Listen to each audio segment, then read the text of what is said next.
My Adventures of Superman recently began airing, It wasn't recent, I'm just very lazy. and with it being the first Superman show properly in about 20 to 23 years, and having to contend with, in my opinion, the gold standard for superhero TV, the Superman animated series, it quickly became one of my most anticipated shows in forever. So, naturally, I tuned into the episodes and was genuinely blown away at what the show had managed to accomplish. The show showed me a version of Superman's world that was bold, it was bright, and it was beautiful. It was streaming with a colour that I had not seen in a Superman show, nay, any show in forever. While the animated series, in my opinion, is a masterful depiction of Superman and animated art, it was not teeming with this much colour and personality from the get-go and popping like this show suddenly does. It blew me away so much I literally made a whole video about it. So, for this video, I'm going to be going over the first 3 episodes, titled The Events of Normal Man Part 1 and Part 2, and my interview of Superman. It's the first time I've done an episodic type review video, so if you'd like it, I'd appreciate the feedback in the comments, as well as a like on the video. With that out of the way, let's get into the first episode of the show.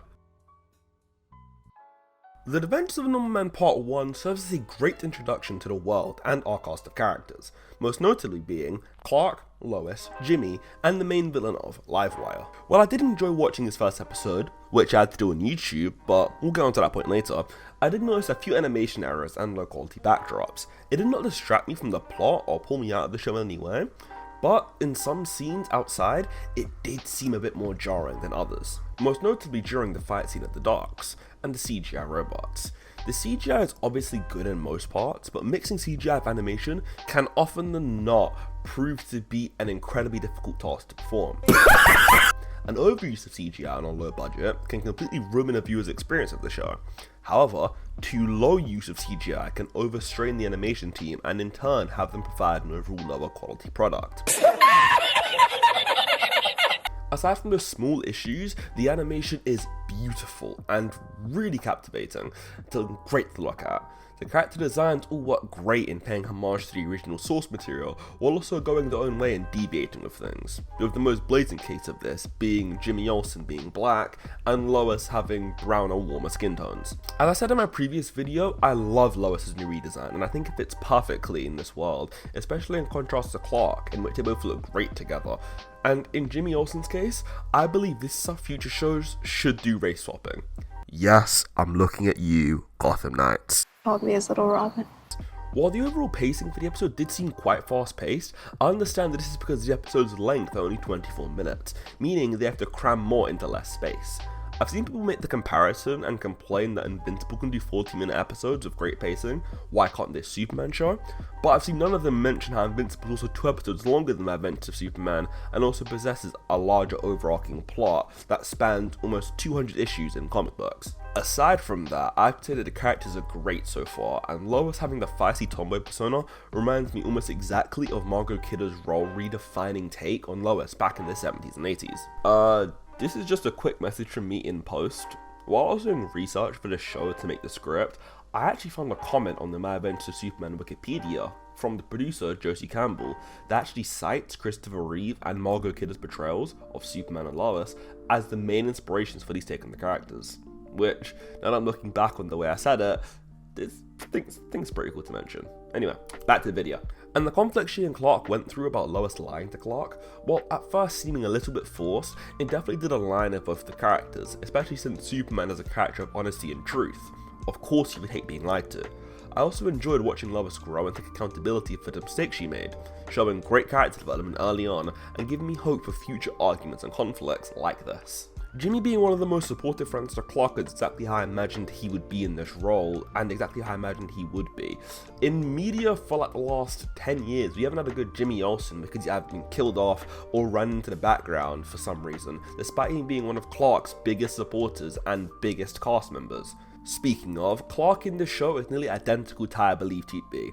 The charming but also bumbling and shy boy from Smallville, Kansas, who grew up on a farm.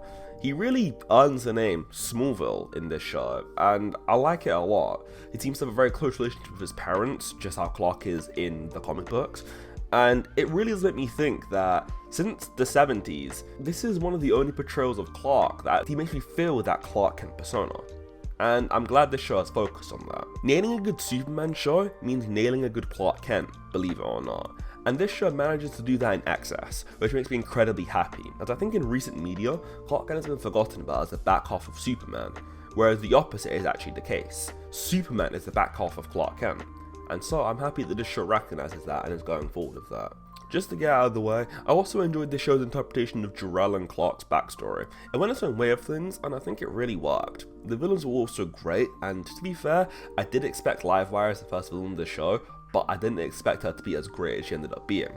Overall, I'd give this episode a 7.5 out of 10, held back by the fast pacing and animation issues of the pilot. On to the next episode.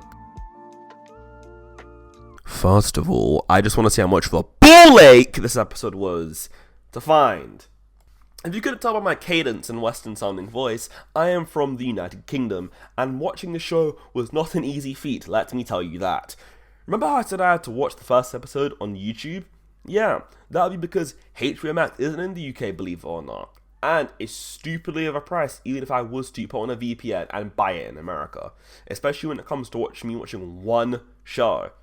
And while Adult Swim is in the UK variation of this show isn't streaming Live Adventures of Superman, because fuck the United Kingdom, I guess. So I had no choice but to sail the so-called high seas in the hope of watching the second episode, only to find for some reason that no sailor had this episode anywhere across the internet. I swear to God, I checked like 18 to 20 different sites, Amazon Prime Video and Amazon Fire Stick included, and I still couldn't find this episode nowhere.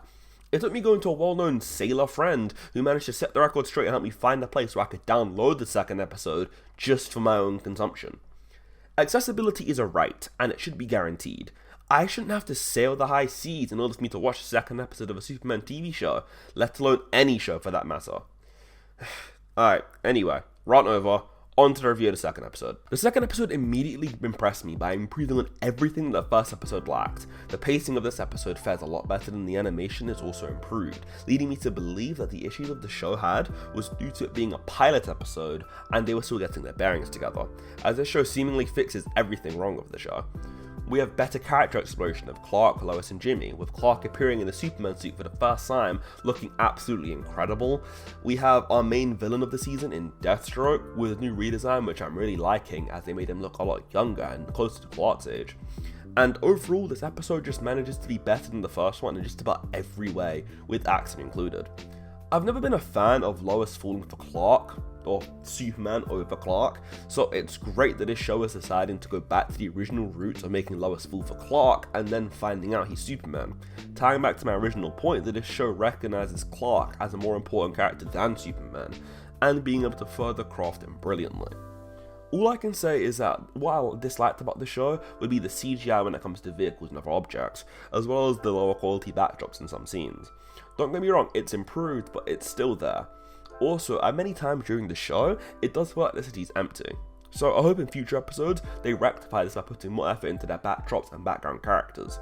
But at the end of the day, these are all once again my personal issues with the show. It doesn't subtract from the show's overall rating. Lois and Clark have great chemistry in this episode, and tons of cute moments together that make me think I'm watching a romance anime again, which is a good thing, as these two's relationship is going to be the centerpiece of the show, so it's starting off great. They make a very cute pairing, and I hope the rest of their relationship development across the season is handled in the same way it's currently been. Overall, I'd give this episode of My Adventures of Superman an 8.6 out of 10. Tons of good stuff to watch and enjoy, an improvement on everything I disliked about the first episode. As of me recording this, I have just finished watching the third episode, which aired today, and I can only say good things. Once again, this show stunned me with its beautiful animation and only continued to impress me with the action set pieces in the bank, which were really cool, and watching Clark awaken his heat vision did actually give me goosebumps, which is crazy in my opinion. We got introduced to some more supporting characters, and one of my complaints was answered this episode. I previously complained that the city of Metropolis felt empty and that they would need to work on their show's background characters and backdrops, and they somehow managed to listen and definitely improve them, and it shows, as Metropolis actually feels alive and like a real functioning city. Clark somehow manages to awaken his heat vision in this episode, and it just looks incredible. The studio somehow manages to step it up a notch after the second episode and put out an even better episode than the last. I honestly don't know how they keep managing to do it. Not to mention a top-of-the-line Superman and Lois flight scene to accompany what is the definitive best episode by far. It looks brilliant and the lighting is absolutely gorgeous. The animation department have honestly stepped up their game for this episode, with it just seeming to have better animation, better lighting, and just look better than ever before. I'm going to give this episode a 9 out of 10. The episode just feels like a step up from everything the show has tried before, and the foreshadowing it provided for the future episodes was really good as well. The action set pieces were on point and astonishing, and Lois and Clark's relationship continues to be the cute focal point of the show, and it also really shined during this episode. Anyway, thanks for watching, and I'll catch you later. Bye now. Sorry. I've been meaning to upload this video for like, a week and a bit now. This video was supposed to go up last week, Thursday, but then I procrastinated. Then I was going to put it up on Saturday, like I did my homecoming video. Then I procrastinated, and now it's almost this week, Thursday, and the video is probably going to be up on Thursday. Or probably, definitely. If it's not up on Thursday, then Jesus Christ, I fucked up. But, I don't know. Something's just been holding me back from releasing this video, and I've been procrastinating a lot recently. I haven't had much free time in my house, so I haven't been able to record as much.